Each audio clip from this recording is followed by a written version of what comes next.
Shalom, salam literasi. Perkenalkan, nama saya Tania Sumendap dengan NIM 2210 1106 0022 dari Fakultas Matematika dan Ilmu Pengetahuan Alam dengan prodi Sistem Informasi. Pada saat ini, saya akan menjelaskan terkait sejarah fungsi kedudukan Bahasa Indonesia untuk tugas dari mata kuliah Bahasa Indonesia. Dengan dosen pengampu Dr. Randa Jaini Imbang M. Hum dan Vince Watak SPD MPD. Sejarah fungsi dan kedudukan bahasa Indonesia. Bahasa adalah sistem lambang bunyi ujaran yang digunakan untuk berkomunikasi oleh masyarakat pemakainya. Menurut Frida Laksana Djoko Kenjono, bahasa yaitu sumber lambang bunyi yang arbiter dan digunakan oleh para anggota kelompok sosial untuk bekerja sama, berkomunikasi, dan mengidentifikasi diri. Sejarah bahasa Indonesia yaitu bahasa Indonesia adalah hasil pertumbuhan dan perkembangan dari bahasa Melayu. Untuk mengetahui perkembangan bahasa Melayu, diujarkan oleh S. Takdir Ali Syabana bahwa negeri kita yang terdiri dari beribu-ribu pulau ini selayaknya mempunyai bahasa dan dialog yang begitu banyak. Namun, bahasa dan dialog itu sebagian besar termasuk dalam satu rumpun, yaitu bahasa Melayu. Sedangkan sebagian lagi termasuk dalam rumpun yang lebih besar, yaitu rumpun bahasa Austronesia dan bahasa Melayu Polinesia. Pertumbuhan bahasa Melayu yang telah menjadi bahasa Indonesia dapat dikemukakan dengan rumus matematika, yaitu BM ditambah BD dan ditambah BA, di mana BM mewakili bahasa Melayu, BD mewakili bahasa daerah, dan BA mewakili bahasa asing. Artinya, modal utama bahasa Indonesia sekarang adalah bahasa Melayu. Kemudian diperkaya dengan sebagian kecil bahasa daerah dan sebagian kecil bahasa asing. Sebelum kemerdekaan, sebagian besar daerah Nusantara telah diperkaya oleh bahasa daerah dan bahasa asing. Faktor-faktor dari pendukung mengapa bahasa Melayu diterima sebagai bahasa Indonesia adalah luasnya pemakaian bahasa Melayu, diterimanya penggunaan bahasa Melayu dalam sastra, dan penggunaan bahasa Melayu dalam pesurat kabaran. Faktor lainnya yaitu letak geografis yang istimewa, sifat bangsa Melayu yang perantau, pelayar dan penjajah pulau-pulau, dan menjadi bahasa penghubung bagi kekuasaan politik kerajaan-kerajaan. Fungsi dari bahasa Indonesia sendiri itu adalah bahasa Indonesia memiliki fungsi sejalan dengan kedudukannya, yaitu pertama, sebagai bahasa nasional. Kedudukannya di atas bahasa daerah. Hasil perumusan seminar politik bahasa yang diselenggarakan di Jakarta pada tanggal 25 sampai 28 Februari 1975 menegaskan bahwa dalam kedudukannya sebagai bahasa Indonesia berfungsi sebagai a. lambang kebanggaan, yaitu seluruh bangsa Indonesia patut berbangga dengan adanya satu bahasa di antara berbagai daerah dengan etnis yang berbeda-beda.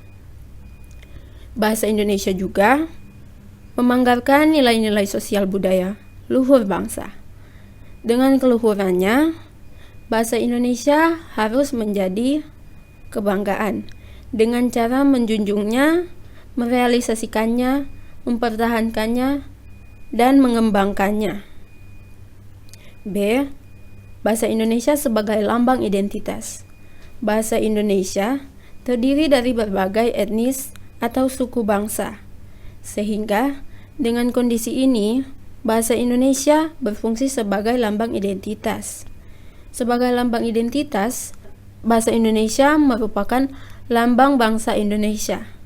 Ini berarti, dengan bahasa Indonesia akan dapat diketahui siapa kita, yaitu sifat perangkai dan watak kita sebagai orang Indonesia. Dan C. Alat pemersatu berbagai suku bangsa. Artinya, bahasa Indonesia merupakan alat yang memungkinkan untuk menyatukan berbagai suku bangsa dengan latar sosial dan bahasa dalam kebangsaan Indonesia.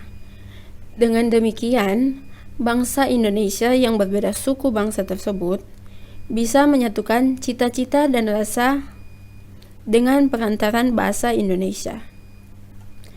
D. Alat perhubungan antar daerah dan antar budaya. Jika bangsa kita tidak memiliki satu bahasa, maka masalah utama yang muncul adalah hambatan untuk berkomunikasi di antara suku bangsa. Kedua, bahasa negara. Bahasa atau bahasa resmi Negara Kesatuan Republik Indonesia yang memiliki 4 fungsi sebagai berikut. A. Bahasa resmi kenegaraan sebagai berikut. A. Bahasa resmi kenegaraan. Seluruh kegiatan kenegaraan dan penyelenggaranya harus menggunakan bahasa Indonesia seperti kegiatan acara kenegaraan, pidato kenegaraan, dan lain sebagainya. B. Sebagai bahasa pengantar di dunia pendidikan. Kegiatan belajar mengajar di dunia pendidikan, baik sekolah ataupun perguruan tinggi, harus menggunakan bahasa Indonesia sebagai bahasa pengantar.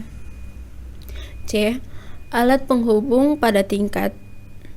Bahasa Indonesia sebagai alat penghubung untuk kepentingan perencanaan dan pembangunan serta kepentingan pemerintah. D.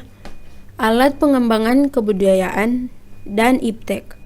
Indonesia kaya akan kebudayaan yang sesuai dengan sukunya, sehingga kebudayaan itu perlu dikembangkan dan dikomunikasikan kepada berbagai suku bangsa lain. Kedudukan bahasa Indonesia pada dasarnya dibedakan atas 2 yang bertolak dari sejarah pertumbuhannya, yaitu pertama, kedudukan bahasa Indonesia sebagai bahasa nasional. Kedudukan yang paling utama dari bahasa Indonesia adalah sebagai bahasa. Hal tersebut tersurat pada Ikrar Sumpah Pemuda tanggal 28 Oktober 1928 yang berbunyi menjunjung tinggi Bahasa Persatuan Bahasa Indonesia.